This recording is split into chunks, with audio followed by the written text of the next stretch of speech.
kéré o, wọ́n kéré sí nọ́mbà wa. Wọ́n kéré sí nọ́mbà wa, àwọn ọmọdé wọ̀nyí kéré sí nọ́mbà wa. Wọ́n kéré sí nọ́mbà wa. Wọ́n kéré sí nọ́mbà wa. Not because I suffer fast, not because I pray and fast. No be your show, no be that. I'm watching. Daily Osinachi, I'm no kwa Osinachi. One man Osinachi, I'm watching. Daily Osinachi, mama Osinachi.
Wọ́n kéré sí nọ́mbà wa. Wọ́n kéré sí nọ́mbà wa. Àwọn ọmọdé wọ̀nyí kéré sí nọ́mbà wa. A ní wọ́n kéré o, wọ́n kéré o, wọ́n kéré sí nọ́mbà wa. Wọ́n kéré sí nọ́mbà wa, àwọn ọmọdé wọ̀nyí kéré sí nọ́mbà wa. Wọ́n kéré sí nọ́mbà wa. Wọ́n kéré sí nọ́mbà wa. Not because I suffer fast, not because I pray and fast. No be your show, no be that. I'm watching. Daily Osinachi, I'm no kwa Osinachi. One man Osinachi, I'm watching. Daily Osinachi, mama Osinachi.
Sì.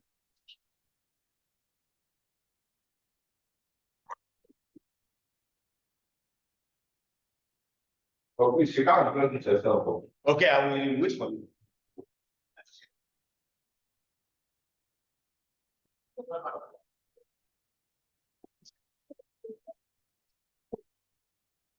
It's almost time already. Now, we are actually there. And what are we going to do?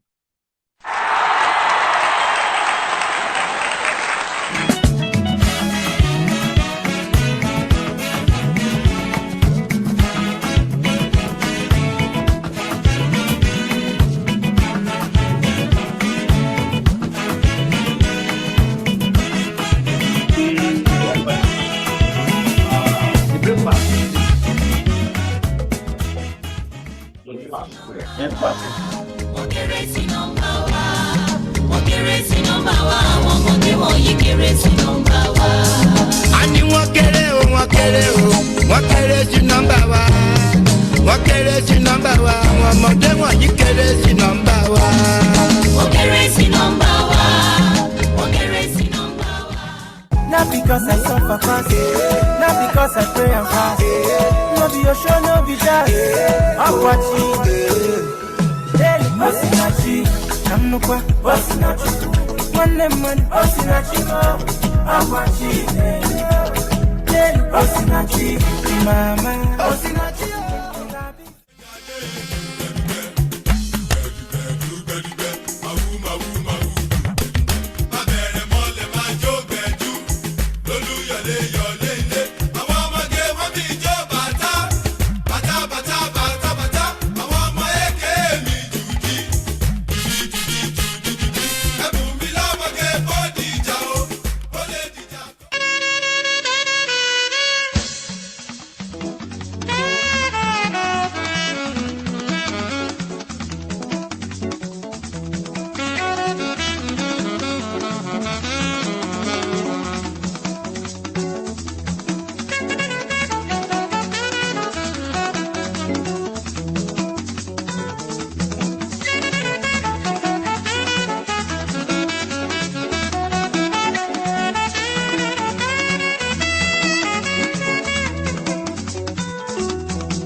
Good morning, everybody. Good morning.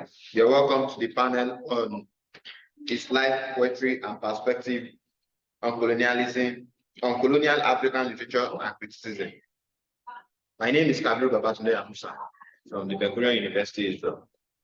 I'll be the technologist for the program, and I'll be handing the program to the chairman of this panel, who is Professor Henry Ori-Peloye from the Obafemi Awolowo University. Mr. Chairman. Thank you very much. I think I have it okay. Yeah. Let me start by welcoming everybody to this panel. I have to thank you especially for making time out to be part of this discussion. The panel titled Garuba, His Life, Poetry, and Perspectives on Postcolonial African Literature and Criticism is one way of celebrating Professor Garuba, who passed on in February 2020. And before we go on, I think we should just have a minute silence in honor of Professor Garuba. Please let's observe 1 minute silence in his honor. Thank you.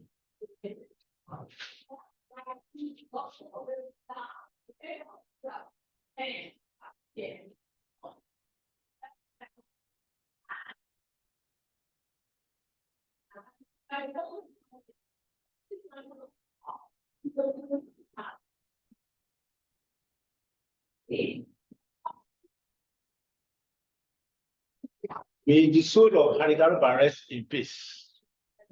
Thank you very much. Yeah, we have 3 papers to be presented here this morning.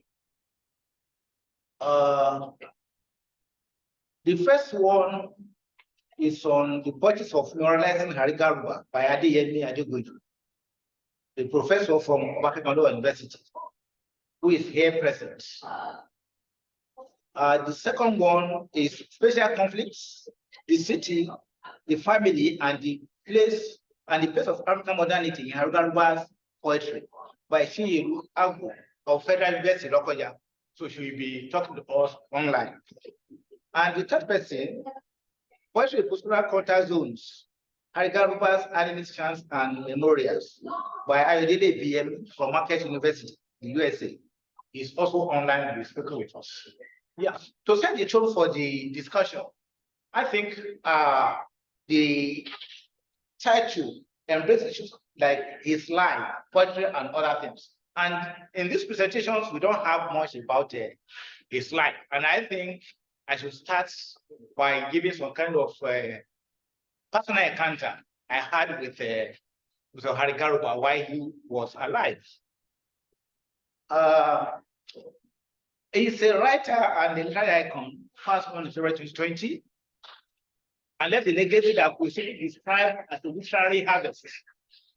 The defining characteristics of this literary harvest is captured in theoretical reading of literature, which challenges and stimulates our consciousness by underscoring the value of literary enterprise. As a scholar and critic, he draws from the dramatic and the often complex connections between literature and culture, through which he reflected and reinforced the significance of African culture and literary criticism. Within the chaotic critical palace of African literature, Hari Garuba strove to unlock the gridlock of criticism, which signposts its ingenuity that is observable in its mythic through animist discourses and in the remapping of the contours of postcolonial literature. These communicated important essays were disseminated in the discipline. As a teacher, he was a different person to many people who crossed his path. He was quite unassuming, humane, generous, jovial, brilliantly deep, loving, courageous, and trusting. I benefited from his generosity as one of my teachers at the University of Ibadan. When I was running the MA program, Hari Garuba, his friend, Emego Biakubu, and Professor Oshundari were my mentors in all respects, especially in terms of hockey. Hari Garuba could read signs of hunger in someone's eyes and would find solution to the problem immediately. I ate spaghetti at Abegi for the first time on his account. Oga Hari was so generous that he could extend free cigar and beer to people who already don't take them, and we make this at your refusal. He was so trusting that he could stand for you anyway. I remember when I approached him to become a staff advisor in Ecos, the campus magazine, he did not even ask any question before he signed the form. Our useful experience then usually put us on collision course with the university administration. There was a time Hari Garuba was invited and queried.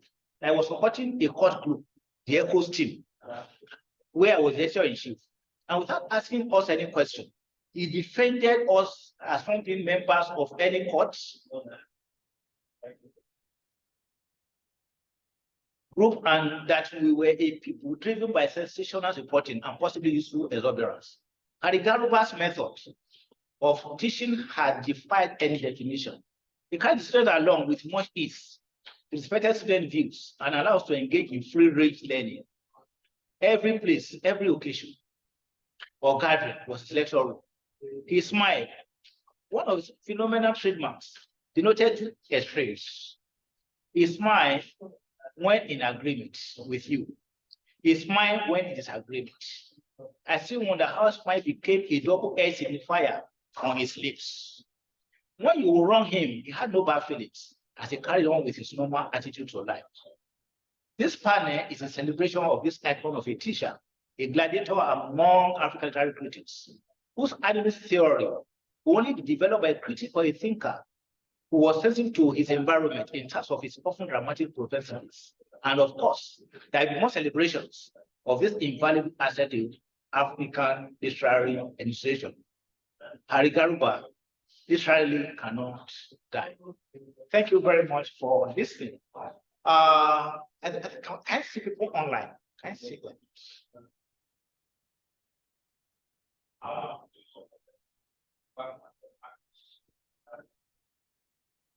Okay, thank you very much. I want to appreciate everybody online, Tusi Gogi, Professor Shalom Yemi, Sholadi Yemi, Samson Oloto, Pelumi for lighting, Romy, Nerode, my colleagues in UI, Joseph Alexander, Polio Dutola, Matt, Joanna Block, my Oga, how are you, sir? And the Oga Tade Badeola, Funke, and then I know Tajilo. Thank you very much for being part of this discussion. I have Professor Adekoyu by my side here, and I think we start from you, sir, to listen to you. Then I think what we are going to do is we listen to the presentations and we have our question and comments at the end of it. So thank you very much. This slide, sir.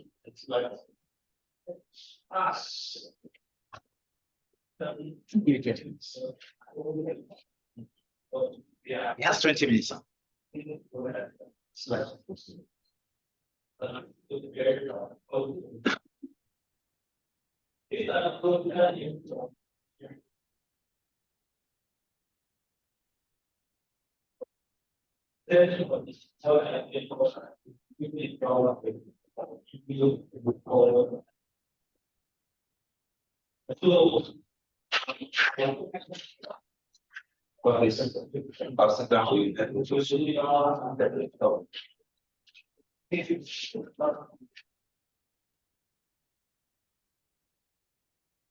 Good morning, everyone. You are welcome to this session on the Garuba. The title of my presentation this morning is the Poetics of Memorializing Garuba. The Poetics of Memorializing Garuba. My name is Adeyemi Adegun. I teach and do research at the Department of English of Akpem Awolowo University. The name Garuba is a household name among scholars, among students of literature, not only in Nigeria, not only in Africa, but the world over. And each time you mention Garuba, you remember the critic, you remember the theorist, you remember the great scholar, and one thing that draws us to Garuba, apart from his terrific poetics, is the animation you always find on his face. Next slide, please. So I want us to see the face again. That's the face, the usual face of Garuba. May his gentle soul rest in peace once again. This is the collection of tributes to Garuba, from where I have picked some elegies that I want to analyze in this study. It's still a manuscript that I'm trying to develop, but I've tried as much as possible to do some sketches that will allow me to give you the introduction, the research methods, the statement of problem, the theoretical framework I've chosen for the study, and I'll quickly run through some samples of the poems I have chosen, and I'll give you the summary of my findings from the initial analysis I have done. Next slide.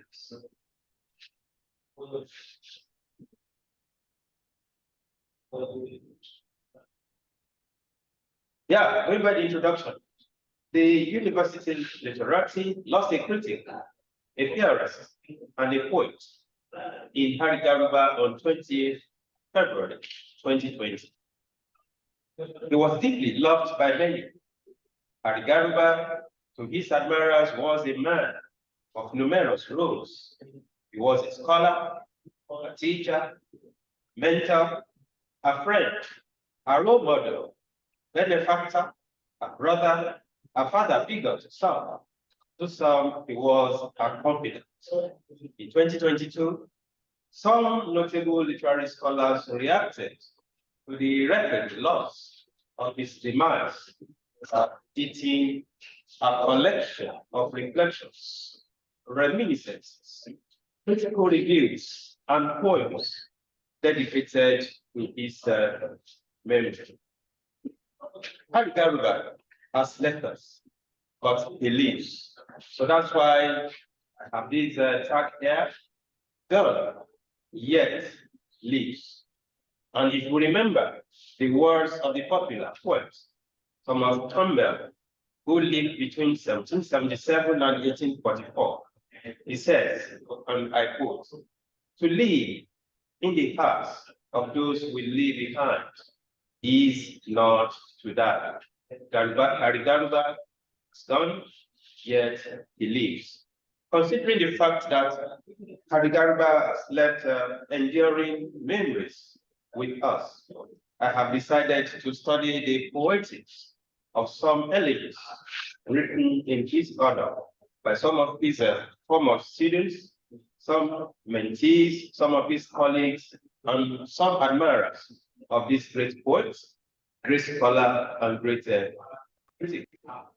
Hence, this study examines the poetics of memorializing Garuba with some elegies purposely sampled from the poems section of the collection entitled Chants, Dreams, and Other Grammars of Love, the manuscript for Garuba, which was published in 2022.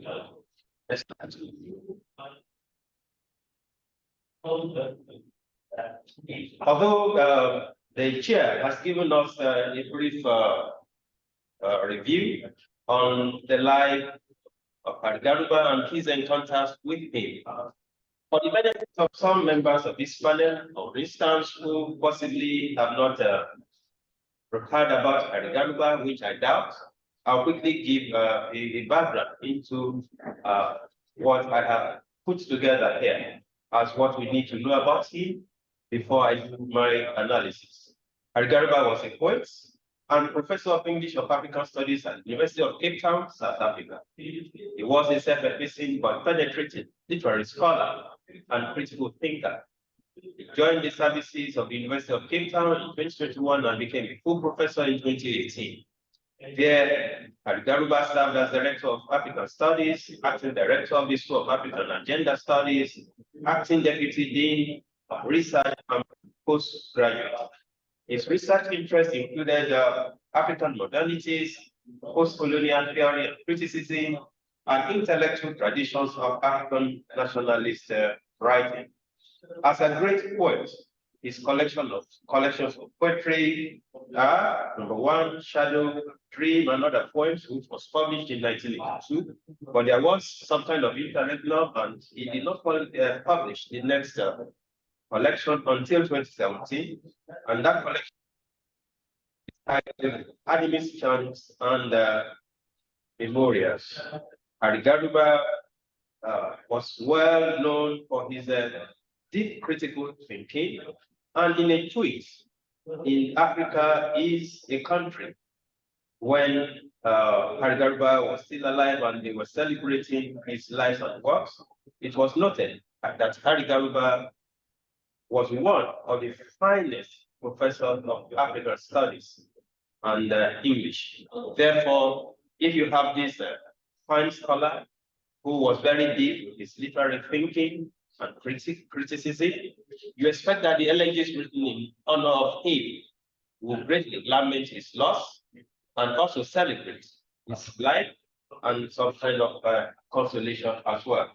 Before I proceed, I consider it necessary to give some background to elegies as a poetic genre, so that we can understand the perspectives from which I'll be analyzing the poets I have chosen in this study.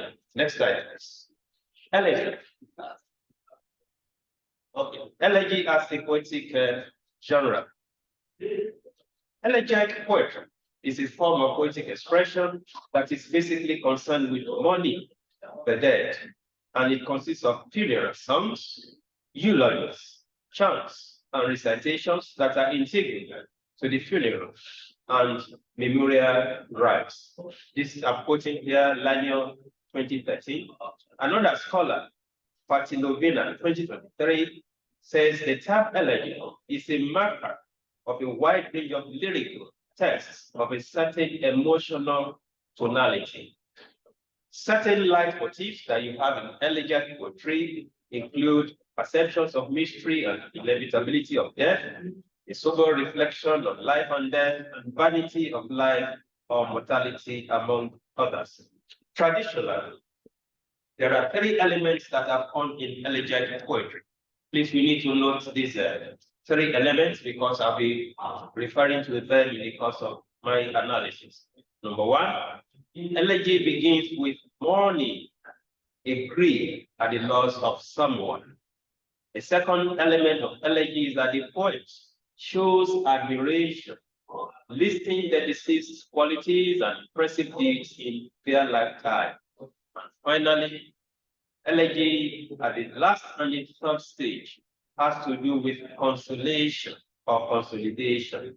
And this last stage is somewhat religious because it has to do with how to carry the loss of that word. And I have to note as well that in terms of the atmosphere or the mood that will require reading elegies, you have to note that elegies are normally melancholic and reflective in nature.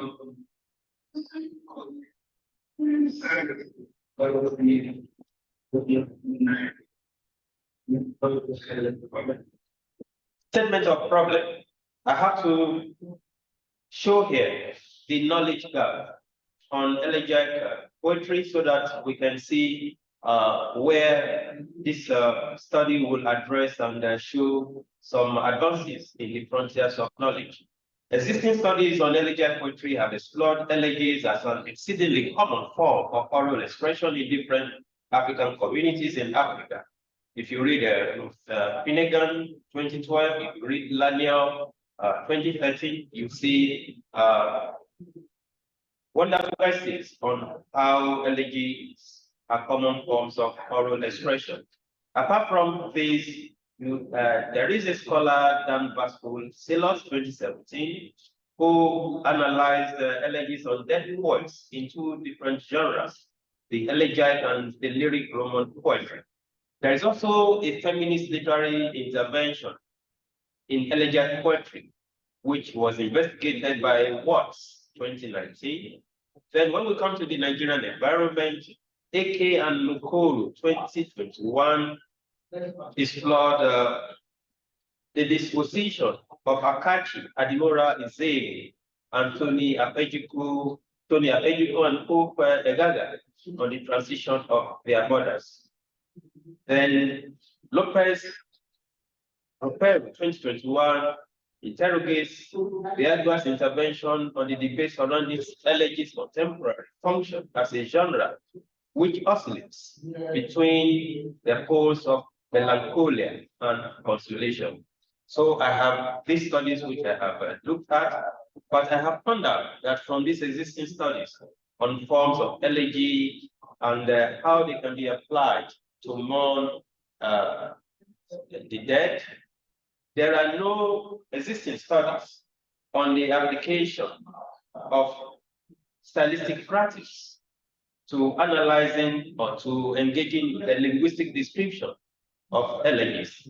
Therefore, my present study applies the tools of stylistics to analyze the elegies for Garuba. This is the focus of this present study. The aim and the objectives of this study. The goal of the study is to deploy the principles of stylistics to analyze the collection of elegiac poetry on Garuba with a view to unpacking the linguistic practices of lamenting Garuba's transition. I have three objectives of the study. One, I want to identify the recurrent themes in the elegiac poetry and describe the generic structure of the elegies. The second objective, I want to analyze the schemes and tropes of lamenting Garuba's death. And the last objective, I want to evaluate the poetics of memorializing Garuba against the conventions and traditions of elegiac poetry in traditional African societies. I have picked For the manuscript, I have about 14 poems which I have selected from this collection.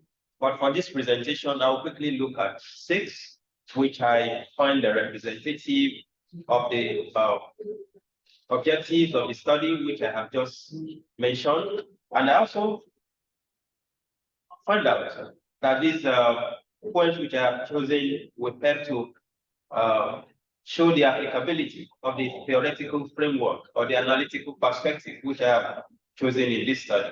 And the analytical framework I have chosen in this study, number 1, is that I want to apply the principles of stylistics, drawing upon descriptive linguistics to describe the formal features of the elegiac discourse. And for the benefit of members of this panel, I would like to remind us that stylistics is the linguistic analysis of texts, literary or otherwise, which is also concerned with those texts as author-reader communications. I'm quoting Tulan 2018. Since literary creativity is linguistic activity, statisticians believe that they are justified in attending to the linguistic resources very closely in accounting for what those texts mean to readers. Statisticians readily acknowledge that the meanings readers derive from the literary text are not sourced in that single text alone. So if meanings in the literary text are not sourced from that single text alone, I'm also appealing to the principles of reader response theory here, where the interpretation of the discourse does not solely rest on considerations thrown up by the text, but also how readers shape text and are become shaped by it.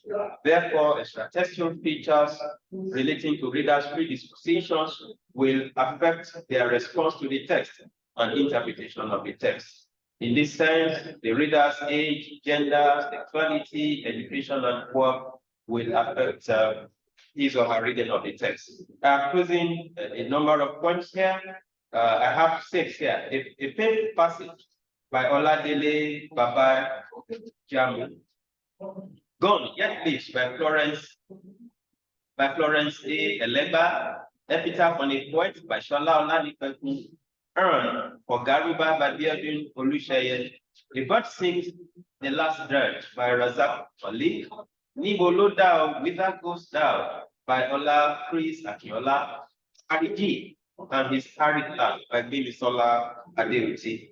The exercise of taking a poem to pieces as a statistician can require a good deal of time. So I will not be able to do extensive stylistic analysis, but I will just read some of the lines and point at some of the style markers we have in the poems. I start with a painful passage by Oladele Babajimi. Many die with forgotten memories, like a snake path on a hard rock. But Harry can never be forgotten in a hurry. Harry was a great wordsmith, the true son of the word, unique personality among the sons of the world. On your way home, salute your co-travelers. Eat neither leaves, earthworms, but only heavenly delicacies. And when you arrive home, salute everyone. Salute everyone therein. Tell them the tale of your sojourn in life, how you were more than a conqueror. In these lines I've just read, you'll find out that it's reminiscent of chants in traditional elegies, where you have chants given by professional monarchs. And in these chants, you have, we can see elements of intertextuality. We remember that no text in itself is complete, according to Julia Kristeva. So you have a chant here, you have a dirge typical of funeral ceremonies in a traditional African society. And here we also have the metaphor of the conqueror. In most of the poems I have analyzed in this collection, we find out that Harry is imbued with a warrior figure.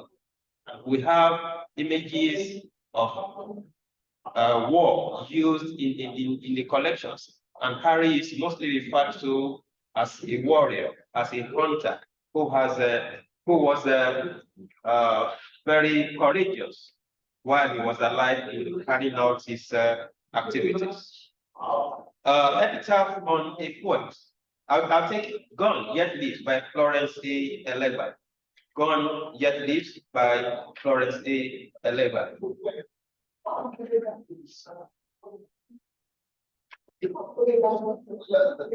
Let the moving globe mourn with us, for an erudite scholar has gone. As we gather in bewilderment and long faces, bewailing his unripe transition from this wearisome world. Gone yet lives, a literary giant of our generation. Harry's unfading memory lingers on. His famous works and his literary critical works remain his eternal legacy.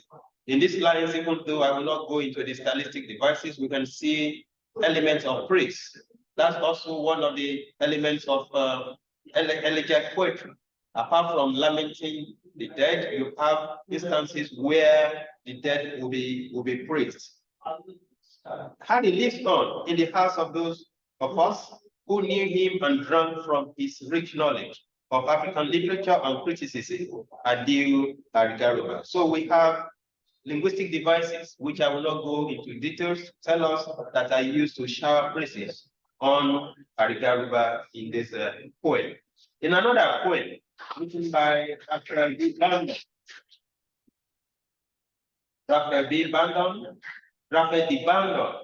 which is titled Poet, Known Across Borders. Here we have From the River, Patiently and Passionately Driven, Poet known across borders, with phobia stories and will. There we start, where timeless songs echo, across southern hills and cliffs.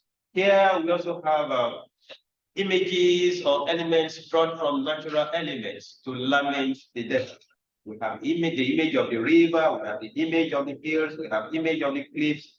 These are elements drawn from nature and which subsist in traditional modes of mourning the dead in traditional African societies. So we also have intertextual relations between the elegies written in honor of Harry Garuba and oral forms of expressions where elegies are rendered in traditional African societies to mourn the dead.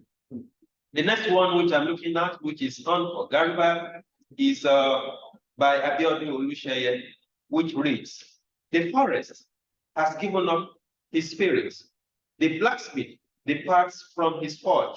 The mouth bemoans the loss of teeth, and sorrowful dark shreds our innocence. Rapper echoes sting our ears. Deadly rhymes jar our lobes, and grief pounds our hearts. The demise of cadences." Here we have imagery, which the use of imagery. We have the use of imagery here. Number one, which refer to natural elements. We also have the metaphor of the blacksmith, which is drawn from. So we have the metaphor of the blacksmith and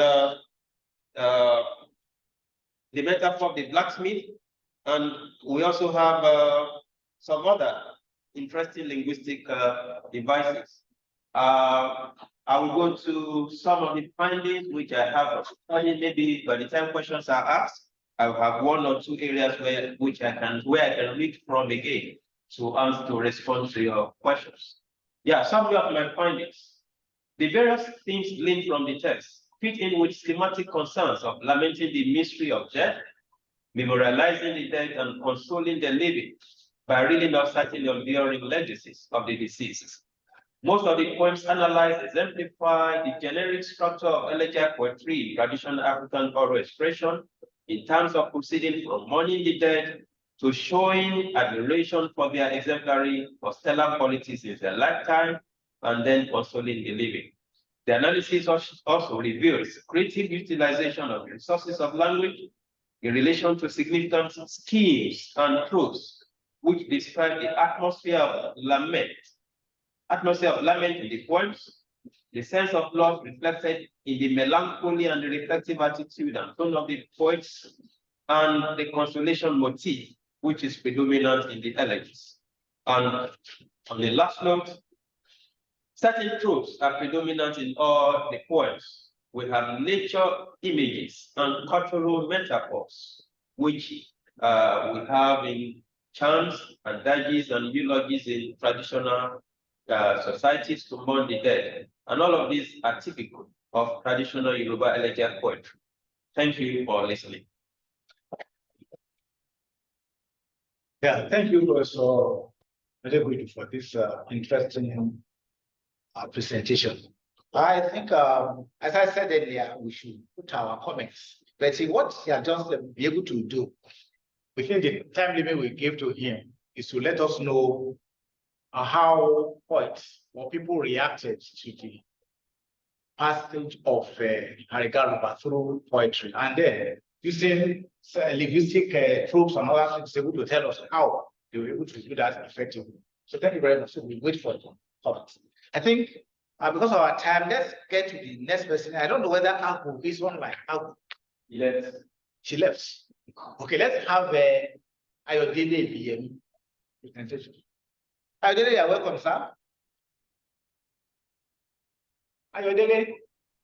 Yes, can you hear me? Good morning. We can hear you very well. Welcome. Okay, thank you. I'm trying to share my screen. Okay.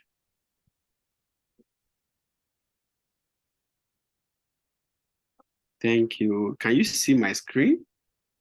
Yes, we can see it now. Perfect. Okay. Thank you. So, when I started this research, it was supposed to take a particular direction. But as I started writing, I tried to switch it up because I thought it would be important to use Garuba's theory to analyze his poetry. So please pardon me. I changed my work a little bit. So you are welcome. Thank you. Okay. So my title now is Animism in Postcolonial Poetry, Garuba's Animist Chants and Memorials. So what I'm trying to do in this research is to attempt a decolonial critique of animism in an attempt to place it at the center of the African experience as a way to counter the attribution of primitivity that colonial anthropology has connected it to. So I also I'll try to trace the intellectual genealogy of the concept of animism itself and place Garuba's ideas of animist conscious and animist materialism at the center of it. And I'll be doing that using his collection that he published, his last collection of poetry, Animist Chants and Memorials. So I would also try to trace the animist impulse in African poetry to position poetry as a veritable tool of countering the hegemony of colonial discourse and reclaiming the indigenous epistemology of Africa. So Garuba says this in the first research essay that he wrote about animism. He says that refers to this logic of animist as the animist unconscious, an unconscious that operates basically on the refusal of the boundaries, binaries, demarcations, and linearity of modernity. So in its most simplistic form, animism is the belief that every creature has its own distinct spiritual essence and that all creatures are part of the supernatural force that oversees the entire universe. So to understand this animist unconscious in Africa that Garuba is talking about, this refusal of boundaries that he's talking about, is important. It is important to engage how animism is perceived in scholarship and discourses historically. So nature is often like divided into binaries. You have discussions about animate and inanimate, living and non-living beings. That's like the kind of thing that they taught us growing up. And so connected to this grouping of items of beings and as animate and inanimate is also movement and agency. So objects and people that have the ability to move or can move around are often assigned agency and considered animate. And so the ones without innate ability to move around are considered as inanimate. So this division is often like very illogical, but it also relies on a racialized logic of visibility. So you find out that colonialism itself was about mobility, was about people who moved around to certain places. And so this binary is one of the things that informs the culture that we have right now. So, and this idea of conquest also. So it is why we talk about Livingstone moving around and Columbus discovering the new world and all those kinds of things. So animism as a concept itself came into anthropology with the research that they published, with the book that Edward Tyler published in 1871, Primitive Culture. So, but David says of the book, it is one of anthropology's earliest concepts, if not the first.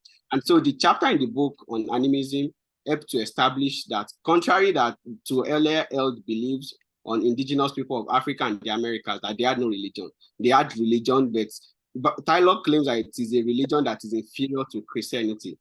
So Tyler says that even with much, I'm quoting Tyler now, even with much time and care and knowledge of language, it is not always easy to elicit from savages the details of their theology. They rather try to hide from the prying and contemptuous foreigner their worship of gods who seem to shrink like their worshippers before the white man and his mightier deity.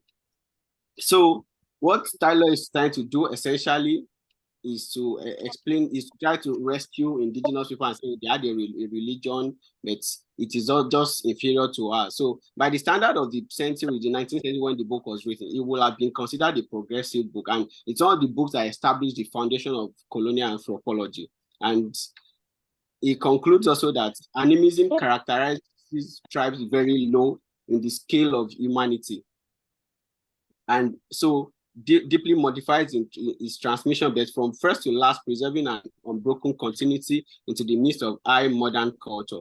So a 2012 reappraisal of Tyler's legacy by Peter Melville Logan emphasized that Tyler is considered as having established, I'm quoting him now, the theoretical principles of Victorian anthropology. So it's important to also emphasize that the Victorian period was the period when the empire was at its height of its imperial power. So in this research, I'm trying to examine how Garuba used animism as a tool of reclamation and also as an anthropomorphic divide to bridge the ethical gap between humans and non-humans. So in his theories of animist unconscious and animist materialism that I mentioned earlier, I'm also trying to explain that he uses animism as a viable tool of engaging with life after colonialism. That's something that we're still trying to grapple with. So in engaging the impact and afterlife of colonialism, I'm trying to reassess the ideas that gave impetus to what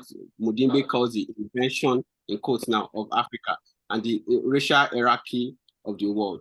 So according to Mudimbe, although in African history, the colonial experience represents but a brief moment from the perspective of today. This moment is still charged and controversial since, to say the least, it signified a new historical form and the possibility of radically new types of discourses on African traditions and culture. So the current world order right now that succeeded colonialism and globalization inherited a racialized world order that has since been maintained everywhere.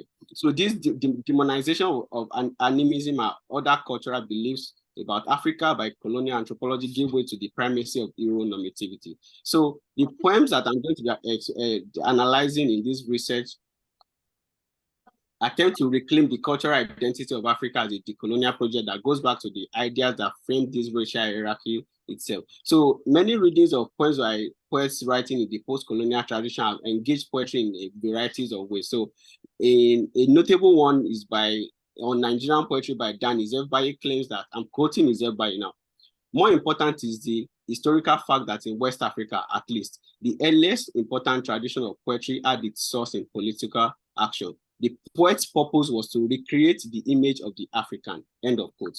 So this recreation is done primarily through the use of language. In engaging this post-colonial and decolonial impetus in poetry, the manipulation of use of language is the biggest marker. So many discussions of poetry have also focused on the use of language. So Jan Ramazani, in appraising post-colonial poetry, also states that poets, I'm quoting him now, have vitalized the language of poetry, enriching it with the sounds, rhythms, and wordplays of Creole, Pidgin, and local idioms, end of quote. So the English language that poets from post-colonial countries use is not the same as the English language that was bequeathed to them by colonialism. I will not go into the language debate now. The poetry, being a form of literature that uses specialized language, is capable of bearing the multifarious expressions of post-colonialism, one of which is animism. So I'll go back to the intellectual genealogy of animism again, because it's very important to talk about that so we understand where Garuba was coming from when he was discussing those ideas. All these ideas that gave way to colonialism, slavery, and merchant capitalism were developed as academic ideas and were also considered scientific. So there was a 1900 report on the malaria expedition to West Africa by Ronald Ross, who was a lecturer at the Liverpool School of Tropical Disease. And the conclusion in that report says that, quote, in the coming century, the success of imperialism will depend largely upon success with the microscope, end of quote. So science and imperialism worked hand in hand. So it was science that advanced because of imperialism. So this address was, this research that I just quoted was on the invitation of the African Trade section of the Liverpool Chamber of Commerce. So you find out that the troika of colonial officers, scientists, and academics generally, and the people and business people work together then. So Taylor made the following claim again. Animism, or the theory of souls, has thus been shown as a principle out of which arose the various system of spirit and deities in barbaric and ancient religions. And it has been noticed also how already among rude races, such beliefs begin to act on moral conduct. So the idea of this, behind this, is that people were animists who believed in the idea that other things had souls, other things that were non-human had souls, were very immoral and they were subhuman. So, but however, there is a contradiction in this kind of thinking. Animism is often embodied by language. It's both a practice of language and a practice that is tangible. So the colonizing forces did not need to learn the language of other people beyond the commercial and oppressive use. So they learned only language that was functional and was useful for their enterprise. Most of them also sought to erase the people's ways of being and knowing for their own purpose. So I'll talk briefly about the contradictions, what I consider the contradictions of colonial intellectuality now. So, and the first slide I'm showing right now is a report by the PBS, the American Public Broadcasting Service, a report on the murder of Emmett Till in the 1950s. So when the lawyer that defended the killers of Emmett Till was going to talk to the jury to give his final submission, he says, your ancestors will turn over in their grave, and I'm sure that every last Anglo-Saxon one of you has the courage to free these men. So suddenly, people who consider themselves logical suddenly believed in ancestors. So these are people who would ordinarily attribute ancestor worship and animism and these kinds of things to primitive people. So what this does is to validate Tony Morrison's 1992 claim that, quote, racism is as healthy now as it was during the Enlightenment. So it seems that it has a utility far beyond economy, beyond the sequestering of classes from one another.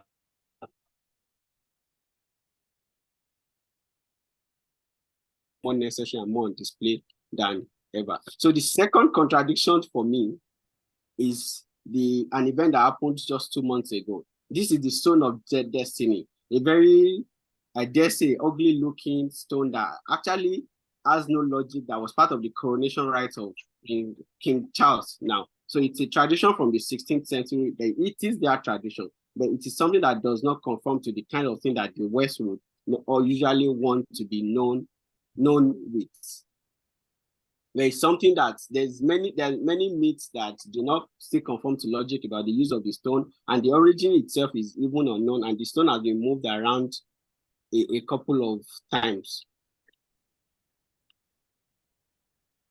Okay, 1 second.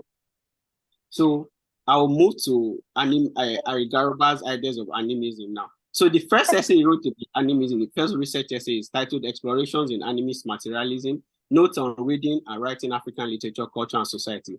The second followed almost a decade later and is titled On Animism, Modernity, Colonialism, and the African Order of Knowledge, Provisional Reflections. So I note that the use of provisional in the title of this second essay does not mean that the ideas were not fully formed.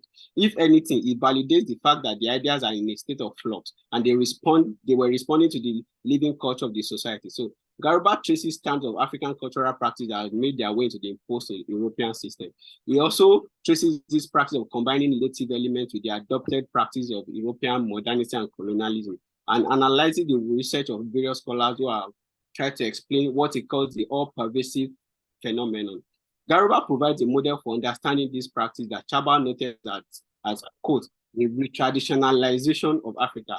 According to Garuba, the many practices that have been interpreted as nationalist practices, and one example that I use is the use of, that you mentioned, is the use of traditional drummers in ceremonies in South Africa and Nigeria, in government ceremonies. According to this thing, they are not, according to Garuba, these are not some form of nationalist activism, but I quote, continual enchantment of the world. This process, this enchantment process is called the animist unconscious. So Garuba reads the script that societies and entities in societies enact. Beyond reading and theorizing, he also contributed textual materials to this impulse through his poetry collection. So it is also important to note that Garuba's animist chants and memorials, which I'm using now, did not just simply add practice to the theory. One might interpret it that, oh, he had been talking about this animist idea before and he just wrote poetry to back it up. His collection that was published 35 years earlier in 1982 had this same impulse. And so it had this same impulse, maybe not exactly like the last collection, but there was this same impulse in Shadow and Dreams that was published in 1982 too. So these sensibilities were interpreted differently by critics. They weren't called animism then. So Funsho Ayejina, in a survey of Nigerian poetry after the Civil War, sets Garuba apart in his examination of Nigerian poetry. And Ayejina says that, I quote, informed by a reclusive intelligence, an alienated psyche which is set apart from society. That's what it talks about. It says Garuba's works there. So Ayejina goes further to explain that Garuba's poet protagonist is the air which hears the unspoken and weaves webs of dreams out of such celestial materials. So this assessment by Ayejina no further highlights the fact that riddles, gnomes, phrases, romantic tragedy, and fantasies are the central attributes of Garuba's poetry. So Ayejina calls this in riddles, gnomic phrases, romantic tragedy, but Garuba gave it a name itself. So this is a fair assessment of Garuba's maiden collection, but it also complicates, it also creates a problem, which is the problem of analyzing African cultural production through using European languages. So there's always this back and forth where people would name things and then there will be, we start thinking about what is the most appropriate name. So this is what we identifying the animist impulse in African literature with terms like Gothic, horror, and science fiction, and all of these things. So 11 years after Garuba published the first collection, that was when he started to engage this animist impulse theoretically, as far as my research showed me. Arthur Question, in his book, Strategic Transformations in Nigerian Writing, claims that, I quote, Garuba leaves this highly suggestive term unexplained, thereby allowing it to be drafted into other frames of analysis without being defined. So Garuba eventually reclaimed the term anyway. And after this reclamation happened again a decade after his first theoretical engagement. The first theoretical engagement was in a Guardian newspaper essay. I think it must have been 93 or thereabouts. So that was when he made it a full-blown theory of engaging African material culture. And so Garuba draws the expression, this reenchantment of the world. It takes it from Max Weber's call for a reenchantment of the world. So it takes it from Frederick Jameson's idea of political unconscious too. So according to Jameson, our understanding of the world is colored by the concept and categories that we inherit from our culture's interpretive tradition. So that's basically what Jameson was trying to do. He also draws from Raymond Williams' idea of cultural materialism. So, and Garuba also does something that is very notable, which is that he extends these ideas beyond Africa into the New World, into the Americas too. And so some of these poetry too, they do this same thing where they make reference to slavery, to life in the US and everything. And Garuba also does this very important work, which is that he separated his idea of animist realism from magical realism, which is very popular in Latin America. So he says that animist materialism is a much more encompassing concept, of which magical realism may be said to be a subgenre with its own connecting characteristics and its formal difference. So Garuba further says that animism presents us with a form of religiosity that is not explicitly tied to an expressed doctrine, a codified set of beliefs, or an elaborate theology. It may be seen very broadly and fundamentally as providing avenues for knowing our way around our world and society. So end of quote. So this is the part I'm really interested in, this way that Garuba says that animism provides a way to know our way around society. That for me, what makes it decolonial. It's a way of interpreting our lives that operates outside of what we call the received religions and European modernity. It's an impulse that is autochthonous, homegrown, and indigenous. So one motive that runs through is poetry. I'll go to his poetry now. Animist chant and memorial is chant. This idea of chant.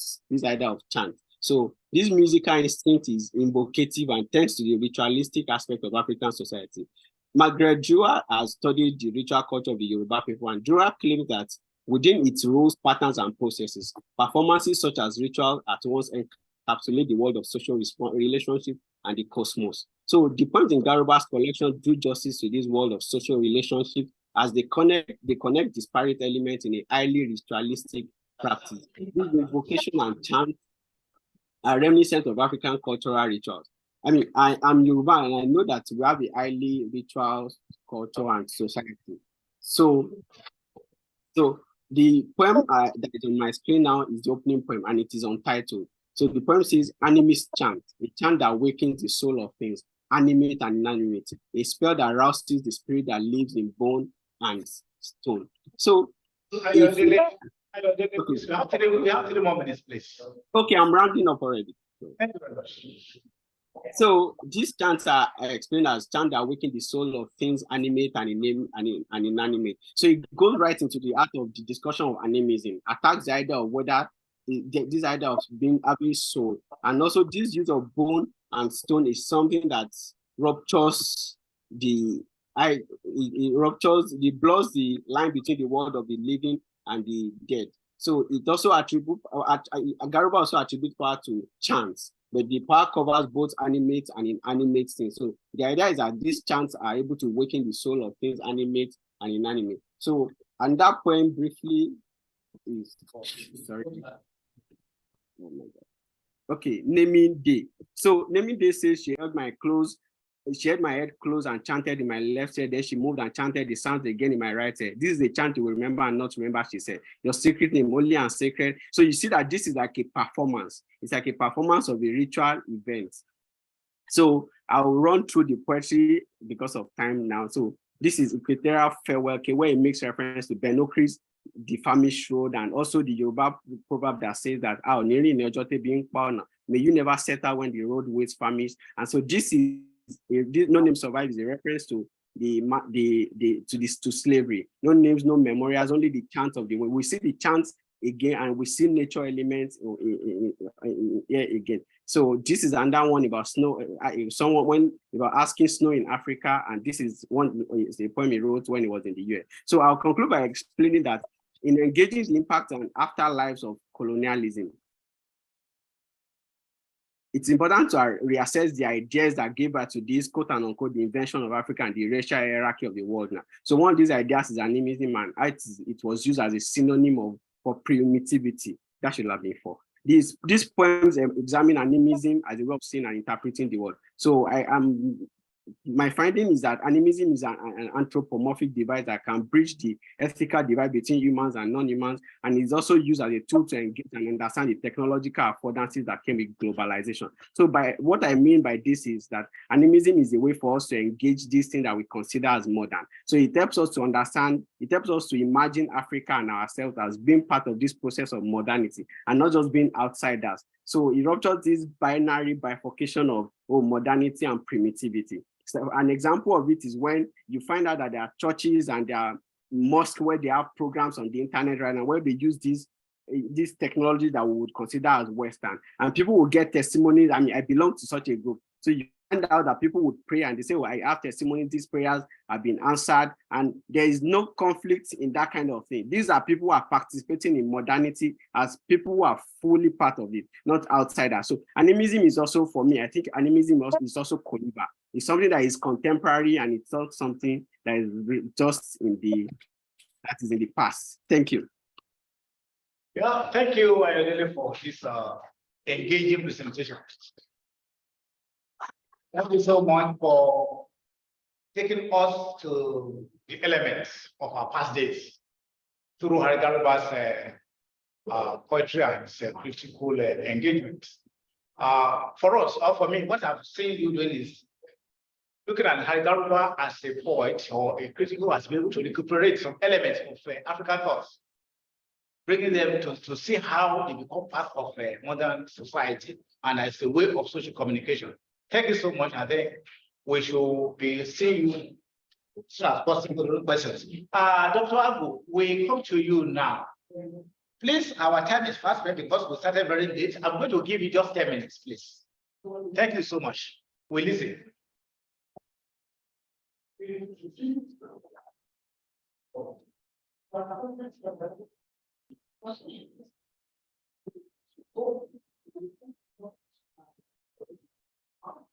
Dr. Abu, are you there? Is she online?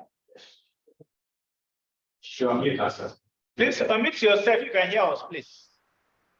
I'm online. I'm online. Yes, I can hear.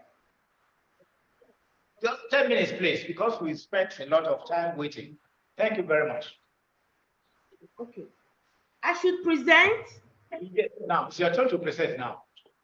Okay, okay. Thank you. My paper is entitled Special Conflicts, the City, the Family, and the Pace of African Modernity. I would like to start by giving a brief outline of the abstract, of what I have in the abstract.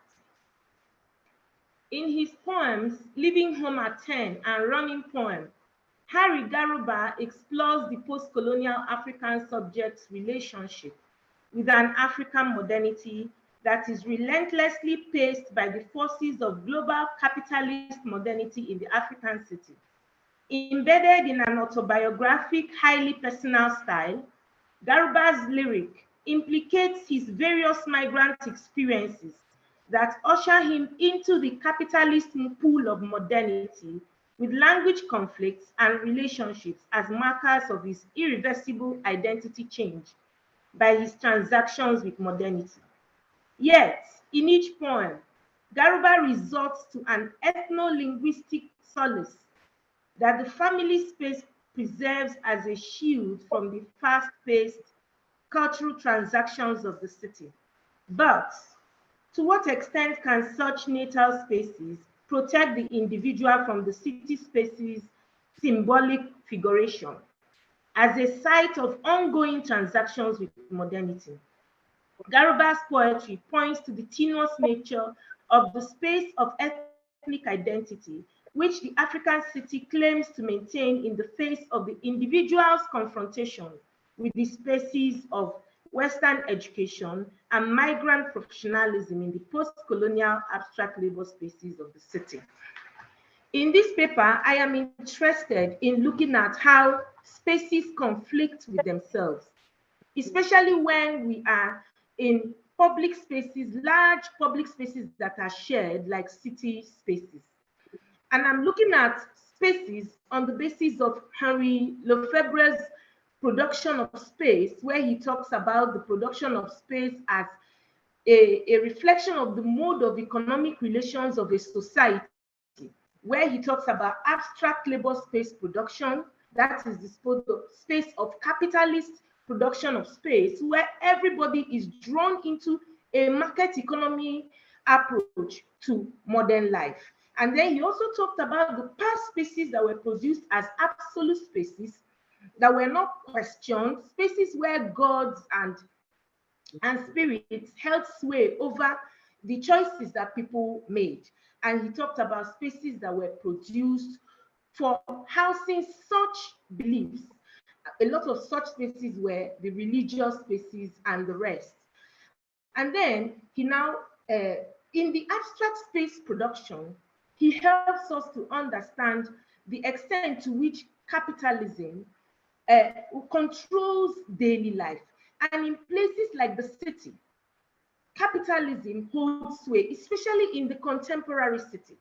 But through Harry Garuba's poetry, we see certain questions that arise regarding the extent to which capitalism can hold sway over the individual, and also, as a matter of fact, and what really concerns this paper is what we call modernity. Modernity as we see it from the view of the capitalist modernity and from the view of the native spaces within which these cities are sited. So I look at these two poems as poems that help us explore these ideas for us to arrive at what exactly is African modernity. That is a concept that is being argued all over the world within the rubric of multiple modernities. And it's not only Africans that are arguing for the credibility of their own modernity. Also, other civilizations like the Japanese, the Chinese are arguing. And the last person who presented, of course, like you said, Dr. Henry said, took us back into our past, where we saw credible presences of our contact with our own civilization. And so the question this paper wants to ask is, what is the extent to which that civilization holds sway over the capitalist modernity we have already contacted, which has produced almost all of us, including the poet whose poems we want to study? So I would like to start with the first poem, which he titles Leaving Home at 10. And I am studying it under the subtitle, Spatial Politics, the City Space and the Family Space. In Leaving Home at 10, Harry Garuba's poetry demonstrates the ways in which the city space functions as a space that induces a compulsory exit from the security and comfort of home. In the poem, the speaker is a child of 10 years, being sent to the boarding house by his father. He is reluctant to leave home, but is unable to prevent it because his father, the symbol of his natal belonging to the family space, is ready to usher him into that world because it is the right thing to do within the culture of modern life into which he is born. To prepare an individual for a life of work as is structured within city and urban life, education is crucial for attaining the skills required for successful integration within city and urban life. The individual is compelled to prepare for that life by the exigencies of daily living within the urban environment of the city. As contemporary city life is organized around the principles of capitalist abstract labor space, there is a clear contention between its impersonal fast-paced rhythm and the warm, close-knit, and slower pace of the family space. A boy of 10 years who leaves home finds it difficult to understand the need to be drawn away from the warmth of home into the cold embrace of the faraway walls of an educational institution, a preparatory ground for his eventual admittance into the hard, not too friendly world of commerce and labor necessary for keeping up with modern life. Such contentions between the public, labor, and profit-driven space of the city and the warm, secure, and contented space of the family define the spatial politics within the city. Here, spatial politics refers to the dynamics of spatial tussle between different groups sharing the same space. Now, I want to look at how we see the reflections of this spatial politics. Anthony D. King emphasizes the relation between the spatial configuration of the city and the ideological perspectives of social life controlled by government and commerce. The city is the space that interprets power dominance in ways that permeate everyday life from all the dimensions of power at work in it. King's emphasis, however, does not include the conflict between the space, its users, and its perceived and conceived functions, as Henri Lefebvre helps us to understand. Lefebvre offers us a framework for our discussion of spatial politics between the city and the family spaces in his analysis of the spatial triad. In the spatial triad, produced space evokes a set of three intertwined ideas: its perceived, conceived, and lived space, and lived nature. These three affect the meaning and function of space in multidimensional, interconnected ways. So if let's apply that to what we see in Living Home at 10. Garuba could not have presented the cold, demanding nature of the city in less clearer terms. Living in Warri City, to which he is likely to return and work in after his education, Garuba is forced to attend boarding school in a small town 1 hour away from home. The demands of big city life in Warri impel the need for his acquisition of saleable skills through education. Despite the fact that the car that drives him there is an old Peugeot 403 with a creaking body, held together by care as they drive through the potholes and the tear on the road, it is a journey that he has to make in order to prepare him for a life that will likely be better than his father's own in the city. It is striking that his father, who is a civil servant working within the administrative complexes built to show off huge state financial power, is only able to muster an old car with a creaking body that he preserves jealously because he has no other. The perceptions of the city of Warri, a strong holding of multinational oil corporations, and an oil region's busy administrative center, differ from the lived experience of Garuba's family to the extent that it impels their need for more impetus towards their ride to the city. This impetus, of course, is readily acquired through education, as the spaces of commerce and administration within the city require educational certificates from potential workers. Now, the impulsion of having to work, having to make it, having to find daily bread in the city constantly draws everybody out. And when it draws you out from home, from your comfort zone, what happens is that you contact a kind of a modernity that you expect to be a mixture of both what is African and what is European. Contemporary cities. So in the second subsection, I look at losing home in the city, African modernity and the ethnic heritage. Contemporary city culture entails a constant loss of ethnic identity. The individual. Dr. Agu, please. Yes. Please, just 2 more minutes, please. 2 more Please. minutes. Oh my goodness. Okay, but thank you. Let me conclude by talking about the paper. So, with the conflict between spaces, you realize that all of us are drawn into the capitalist pool of modernity, and it's as if the spaces within which our cities are sited do not have so much presence in terms of African ways of beliefs that can sponsor new ways of encountering modernity. And that's the essence of what I see in Garuba's poetry, especially in the second poem where he talks about running away from writing, because every time he writes, he reminds him of home in Cape Town where he is domiciled. Yet all that surrounds him in Cape Town does not offer the kind of comfort that home offers. So I see in Garuba's poetry that conflict between the home space and the city space, and that if Africans are not ready to begin to encounter new ways of interpreting modernity, we will constantly be drawn into pools of modernity that are foreign to us and that will not allow us to explore our inner beings, as we see in the running point. Thank you. Thank you.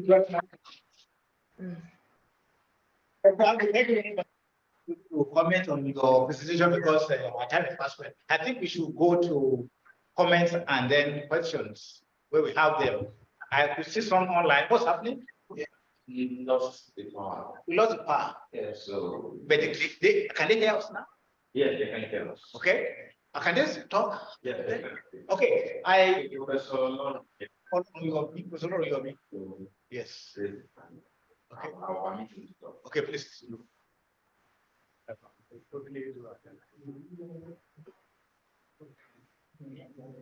Mute on that.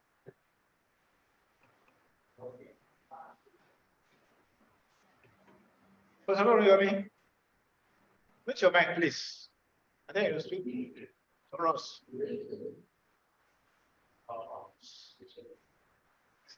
Sit there. They left.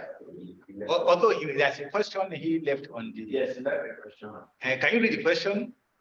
Possibly for the person to respond to. I think he has been answered by the question. Maybe no, Mark. Yes. Can you read that? Just read that. Okay. One.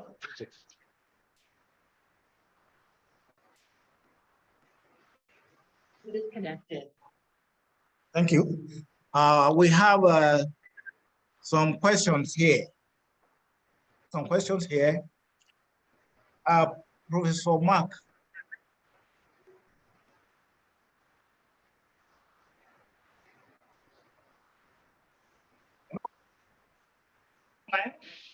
Yes,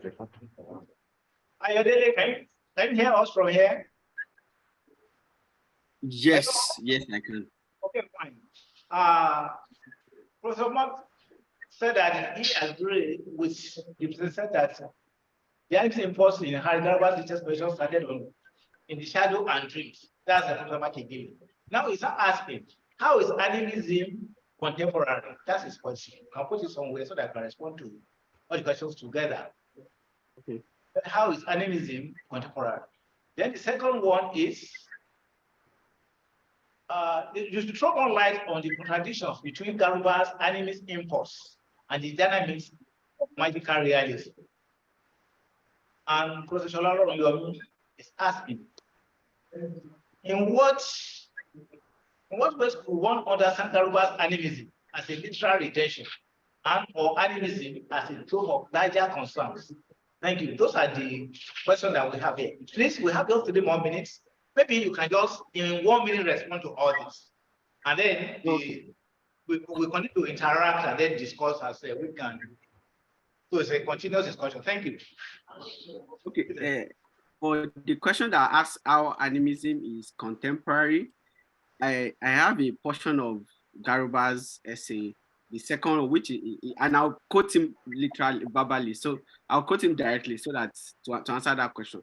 Garuba said that in an earlier essay entitled I highlighted the characteristic feature of animist thought whereby developments in science and technology and the discourses and practices usually associated with modernity and the rationalization of the world leads instead to a continual re-enchantment rather than a disenchantment of the world. So this continual re-enchantment is why I said it was contemporary. Garuba further says that I described the process through which animist thought continually spiritualizes the object world, acknowledging and appropriating recent material development and discoveries and animating them with a spirit. And that's why I use the example of the Bible group I belong to that we do on the internet. So the second question says that I should throw more light on the contradictions between Garuba's animist thought and the dynamics of magical realism. So my understanding of it, if I get this correctly, that, and I mentioned this in my presentation too, even though I did not. So Garuba says that magical realism is operates like a subgenre of his work. So the way I engage magic and Garuba's animist impulse, the animist impulse is such that it's something that is larger than magical realism. Magical realism, of course, blurs the line between magic, fiction, and reality, but it's also very magical. This is almost unbelievable. While animist impulse, animist unconscious, on the other hand, is something that is an unconscious that goes beyond just that. It's something that is larger than just literary representations. So, Professor Olorun, Professor Olorun, in what ways could one understand Garuba's animism as a literal rendition or animism as a trope of larger concern? So I think it is a trope of larger concern actually, and that is why I mean that's my understanding of it. I think it's more of a trope of a larger concern rather than a literal rendition. Even though the fact that Garuba uses the word chant repeatedly in his poetry makes it tempting to think to read it simply as the literal rendition. I think personally, I think it's a trope of a larger concern. And that's why I viewed it from a decolonial lens and examining into its role in understanding modernity and reckoning with the afterlife of colonialism. Thank you. Yeah, thank you very much. Any comments from here? Any comments? Do you have any online? Anybody coming from there? So thank you very much.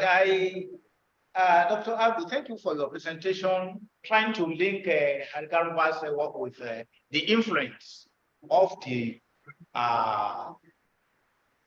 cities, the movement, how it creates some form of newness and nostalgic remembrance about things. And also, I think we can continue discussion. I would say that you were able to deliver all you have, and we continue to discuss this. So thank everybody for this session on time investment. I saw Professor Kumuyi online briefly. Thank you, Prof, for coming. Professor Yomi, and then the presenters. Professor Adegoye, thank you very much for the presentation. And BME, thank you for your time and then the brilliant presentation you give it to us. And Dr. Ash, thank you so much for the enlightenment you give me to us to relate the work with other things.